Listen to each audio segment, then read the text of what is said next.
Hello there. This is a follow-on video from one I released last year for photographing the International Space Station. So this, if you like, this is a take two.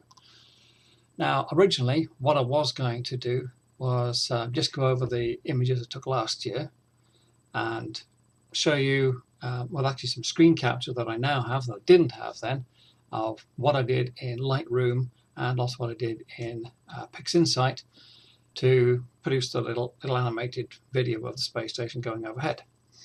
But that's not very good science. So this weekend I've had some reasonably good space station passes. One of them went right behind my plum tree and the other one went right overhead, so I clattered the scope into the back of the tripod. But I did manage to get 80 frames from that one, and I got some very good images. I also applied some of the lessons learned from the earlier video and reset my shutter speed, so I actually used a faster shutter speed this time to try and get a bit more detail, and that seems to have worked, as you'll see in a moment. So I'll actually use the new images rather than the old ones, just to show that the techniques I showed are actually repeatable and do actually yield results, because that, after all, is what most scientific experiments are about. Now, last year's video elicited a number of comments, some from people wanting to do this themselves, and I've got a number of questions I'm going to answer, hopefully, in the course of this video. Hopefully, that will help people out. And I've a lot of other comments from, well, conspiracy theorists, flat earthers, and basically other nutters. Put you into that category, I'm sorry. This is a video about photographing a object in space. Whether you believe that exists or not is entirely up to you. This is purely about how to use the tools to capture the object, and it doesn't matter what you happen to believe.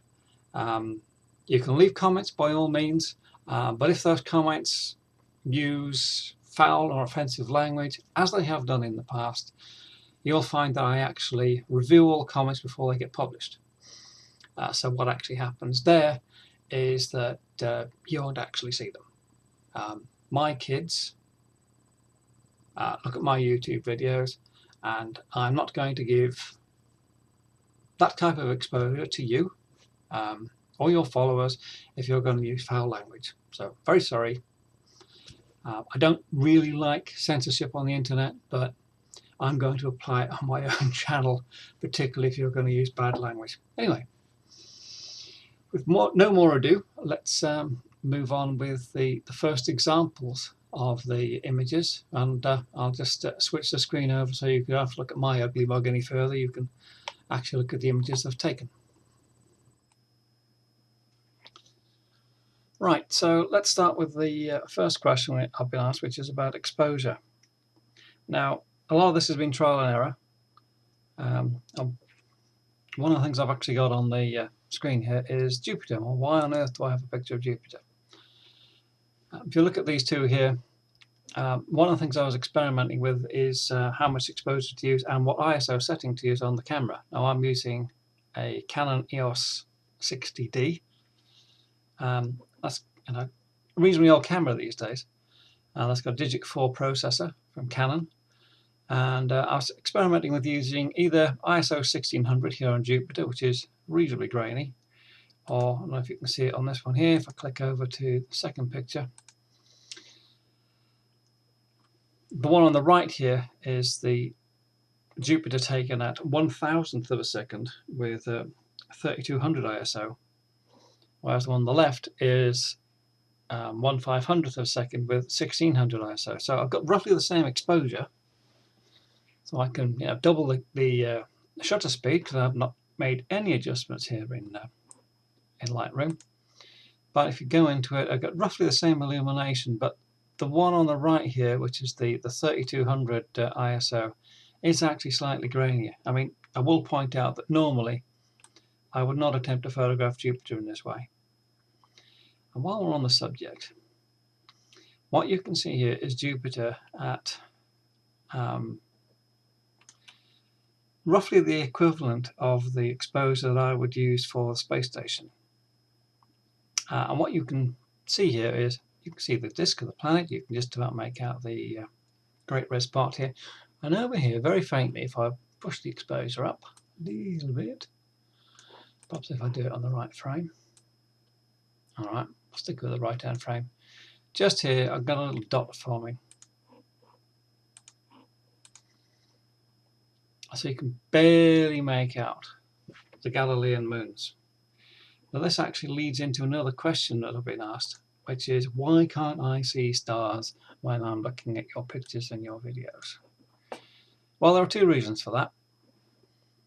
And I'll move across to one of the larger pictures of the actual space station here. So this is one from Friday evening's pass. Let's just get rid of one of those.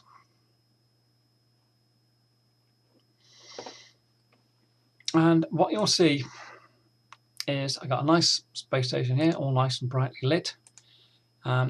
Just about make out the solar panels. We've got the main solar panel here, and the second panels here. One of the main panels of these ones out here.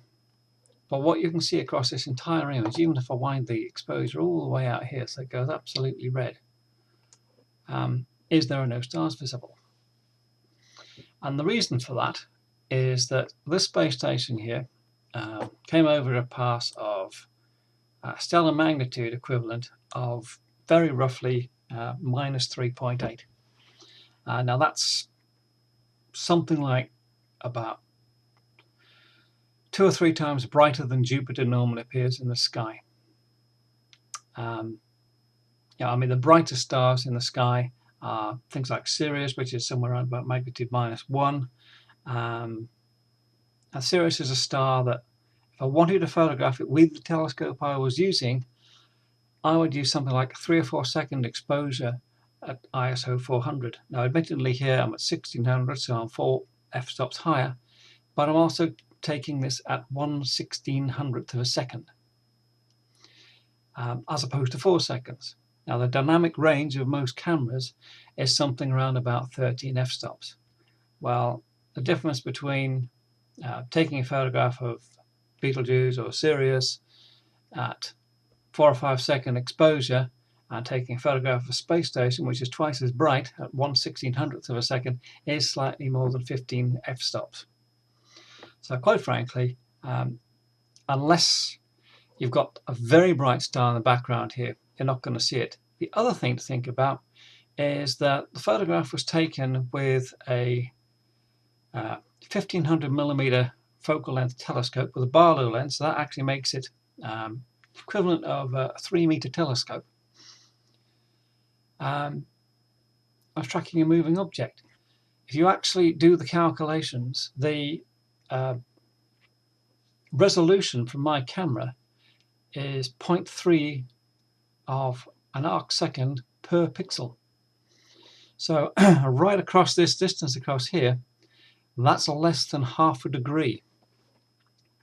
So that's not actually a great deal of space. So unless the space station is actually going to occlude a bright star, you're not actually going to see it within this image here. And don't forget, when I actually edit these down to videos, what I'm actually going to do is bring it down to something around about that size. So basically, the space station is going to have to fly right in front of a bright star like Betelgeuse, Orion, or Sirius, or Vega this time of year. And that rarely, if ever, happens. So this is why you don't see stars in people's ISS pictures and videos, because quite frankly, the cameras that we're using don't have the dynamic range to capture that image. And let's have a look at the next one. Focusing. Okay, I think I did actually talk about focusing on the original video. The way I focus is I actually pre-focus the camera on a bright star before I actually take the image. So what I tend to do is I'll go and look at something like, I think in this case I actually use Jupiter and use a Batonov mask and actually use that to create a diffraction pattern around the star. and just focus up with the telescope beforehand. Now it was good, 15 minutes before the space station came over. So I've made sure I was all nicely focused up on a star and locked the focus on that. Now, I know one of the questions that's come up on this is, well, hang on, space station flies at 250 miles at its closest approach if it's directly above you, and these stars are several million light years away or several thousand light years away. How do you account for infinity focusing? Well, quite frankly, if you look at most camera lenses, infinity is almost anywhere over about 100 meters. So as far as focusing is concerned on a lens, there's not a lot of difference between 250 miles and 250 light years. You've got roughly, it is the same focus setting as far as the adjustment of the lens is concerned. So this is why you can get a nice sharp image. Okay, so let's have a quick look at the adjustments that I did last time in Lightroom and this time. On this occasion I haven't actually done an awful lot. The space station came over fairly brightly, and all I've really done here is made some adjustments to the highlights and shadows on the space station, and this really is to bring out detail. If I actually reset this one, click back on here, you can actually see the space station quite bright, but it's quite overexposed in this area here. So all I've done is I've dimmed down the shadows a little bit in Lightroom, largely to get rid of this some of this background noise. Yeah, there's other ways of doing that, but I might actually destroy this luminance noise here. And the other thing I've gone and done is just tweak the highlights a little bit. So again, these sort of this overexposed panel here doesn't dominate the image. If we move back to what I did last time, on the previous video I was using a modified camera, or Astro modified camera. Let's just click out here. There we go. The space station is there. So the space station was actually rather red, as you can see here. There's also a diffraction on here. So all I did last time, because I was using an Astro modified camera, was click onto white balance, click onto a part of the space station that should theoretically be white, and basically return it to a whitish colour. Astro modified cameras tend to favour infrared, so they'll pick up infrared slightly more than they will any other wavelength. Although for the parts I've just gone through, I just use a standard EOS 60D. And that was, more than capable of dealing with the situation. And just to prove to those of you that might consider that, as one comment said, the devil is putting images in my camera. This is one that the devil put in earlier. This is a squirrel. Same camera, taken in daylight as opposed to night. So there you go. So that's the only adjustment that I made in Lightroom this time, was just color balance. But while we are here, we have had a question about measuring an International Space Station. You can't really do it in Lightroom, but you can do it in Photoshop. Okay, I've just switched over very briefly here to Photoshop. Just to answer one of the other questions that's come up about can you measure the space station in any way at all, or get an idea of its size from the photographs. In theory, it's possible to do it. Now, my camera is an EOS 60D, which is attached to a 3-meter telescope. If you go and look at the sensor specification and the calculators for astronomy, gives you a resolution of 0.3 arc seconds per pixel. So that's one little bit of data. So if I then go to image, analysis, and if I go for the ruler tool in Photoshop, which I've been playing around with, and if we start with the very end of the pressurized module here, I go right towards the back of the space station here. So this central pressurized section here, we actually see on here that it is very approximately, well, actually not very approximately at all, it is 117 pixels long.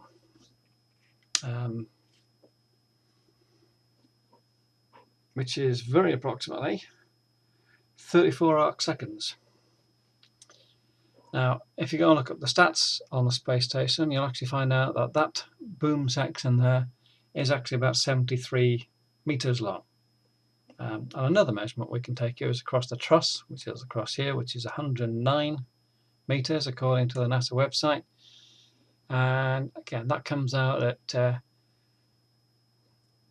198 pixels wide.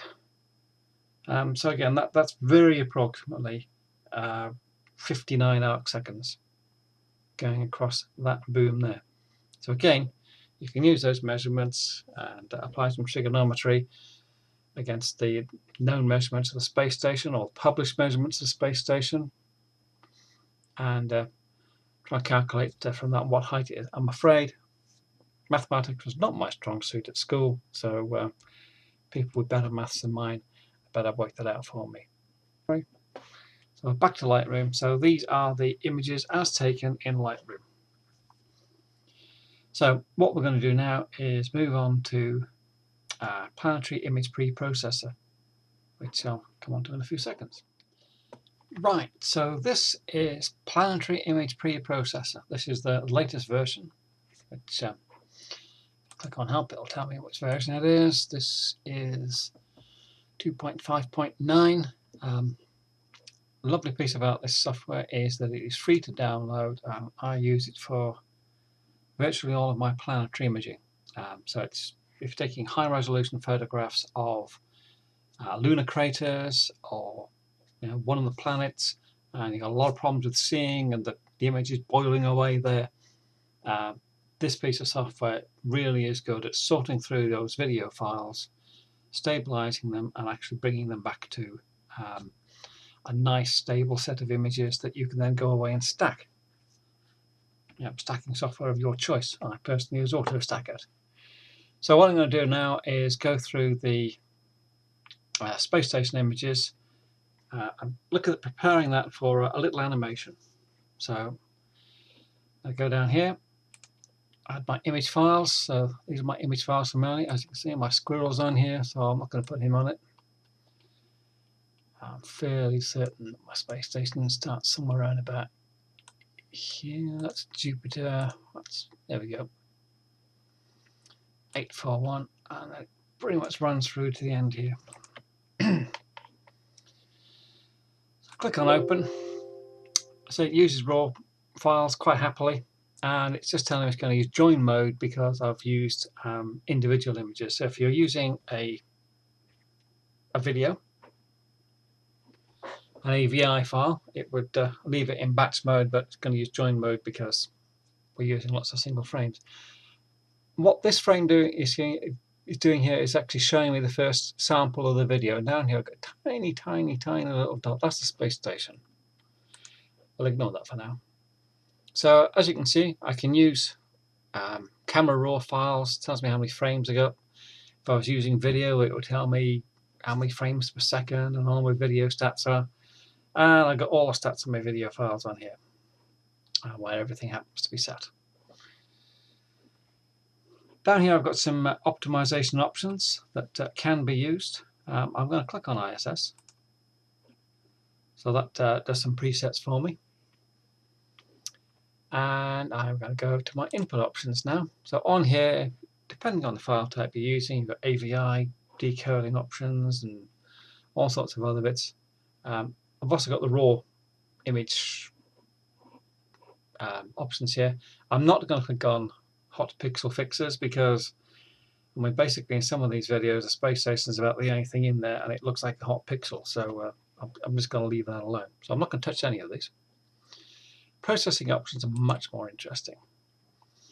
So on here I've got my input gain and gamma correction, which I'm going to leave alone. I am going to do my histogram equalization. I'm going to stretch the white point up to 75%, and I'm going to set the black point down to 0, so that should eliminate a lot of noise out of the final set of images.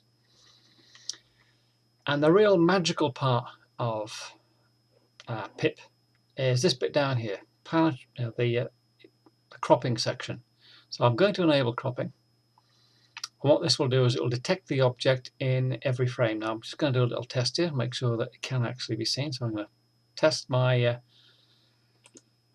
threshold detection. So I should get a black screen on here with a nice little red dot. So that's a space station. So yeah, it's seeing what I'm looking for. Happy with that. So I don't need to mess around with the detection threshold here. Now I am going to do the cropping. So I'm going to take this out to I think it's 1280 by 720 is HD video.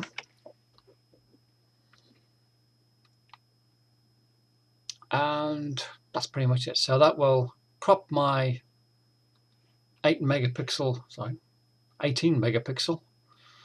images down to basically a standard HD video size.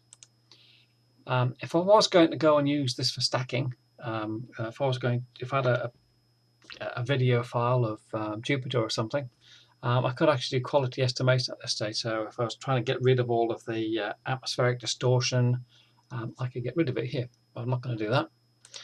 Animation options you'll actually see are all switched off, because the default output option is I'm putting in single frame, so PIP is assuming I'm going to output single frames. They're TIFF files. I'm not going to do that. I'm going to put out an AVI file, little animated video. I am going to get rid of this frame rate of 60 frames per second because I've only got about 80 frames on here, so I'm going to set it down to about 20. And one of the things you can do is specify your output names, etc. I'll kind of do all that afterwards. But now that I've done that and I've set this for video, I can go back to my animation options. And I can tell the system to play everything in forward order. I can tell it to pause the final frame, so I can leave it there for your long titles and your scroll if you want to do it that way. I can reverse play, or I can do as I've done in the original video and repeat all frames in a sequence. I'm not going to do any of that. I'm just going to let it run. So I go to processing. This might take a little while, but let's click on it. So that's selected all my videos, and we're going to let this run.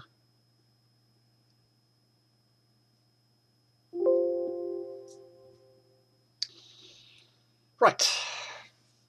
Okay, that ended pretty abruptly, and it's gone and thrown up the image file where the finished video is installed. So I'll just click on here. This is the video. We'll just run that. You can see it running through, and in she comes, and away she goes. Click that again. In she comes, and away she goes. There's a bit of a jump there. That's because I kicked my telescope legs and stopped imaging the space station. But one more time, here we go. So that's it. So that is the space station flying over Shropshire on the 26th of May 2017. And I hope you liked it.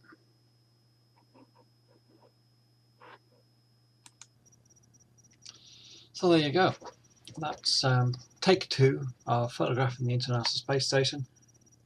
Didn't get quite the sequence of images this time as I did last time. There's a bit of a gap in the middle, as you saw there, because the bottom of the telescope hit the tripod, but hopefully that's a bit more information about the pieces of software that was being used and some of the processing techniques. As I say, there's not actually a lot of processing technique involved there. It really is about capturing the space station, putting it through an image processor, and just cropping it down to a size where You can do an animation or put it on a monitor as a single frame. So I hope that's been informative. Many thank you for watching, and if you like it, leave a like or maybe leave a comment, or as long as it's constructive. And if you have any questions, by all means, leave some comments in the along with the video. And thank you for watching, and hope to see you again. Bye now.